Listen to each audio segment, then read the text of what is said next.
Shalom, y'all. It's your good sis, Rafa Shira, a healing poet, and I want to get on here with another healing of the day. So y'all already know, Rafa means healing, Shira means poetry. So this is near and dear to my spirit. I do believe it's something the Most High is calling me to do. So I'm doing it from my bed today because I need a little R&R. I'm not at my best, but I'm letting the Most High do the rest. All right. So y'all know, I was meditating on sowing season. I've been meditating on faith, meditating on patience, all these things, right? So, still in that spirit of sowing season and of faith, just thinking about Philippians 4, talking about whether we are based or whether we are bound, therewith to be content. So a lot of times in our season where it's time for us to sow, where it's time for us to put our hand to the plow, it's not reaping season, you can start feeling like you're a based. You know what I mean? You can start feeling like you're a based. And you have to sit back and examine, like, am I a based? You know, the Most High brought me from here, here, here. But it's not always in a physical sense. It's not always in a what we have. Being a base doesn't necessarily mean that you have to be homeless or that you have to not have a car or that you not have to have food or clothes. You know, you can be a based in spirit. You know what I mean? You can be a based in spirit. You can be a based emotionally. You can be a based in your mental health.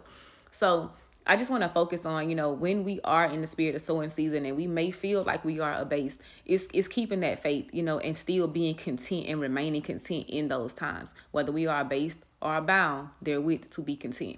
So Philippians 4, I'm going to go ahead and read it. My Bible already open to it.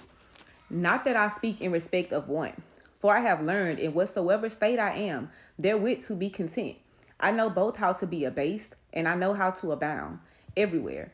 And in all things I am instructed, both to be full and to be hungry, both to abound and to suffer need. I can do all things through Hamashiach, which strengtheneth me.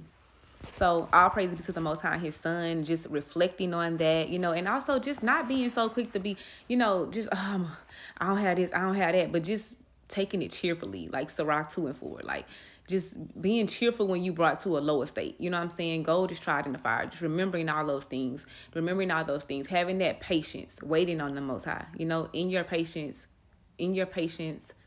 possess ye your souls. So like I couldn't get it out. In your patience, possess ye your souls. So it's being patient, waiting on the Most High. Like I said, a lot of times in sowing season, this is where weak men are made strong. This is where we come back, from off of a journey or from wherever the Most High had us at or where the Most High had me at, to speak on myself and just be like, you know what, I don't feel as strong as I was. So now it's time to strengthen myself or strengthen ourselves when we come into a season such as that. We just got to dig deep down in our heart because we hide the word in our hearts. All that counsel, that wisdom, we know it's within us. We know that wisdom of Solomon 6 and 7 is in us. It's there. But sometimes we have to dig for it because we ain't seen it in a while, right? So now it's time to sow, put our hand to the plow, not worried on if we are based, if we're abound. We're just focused on being content.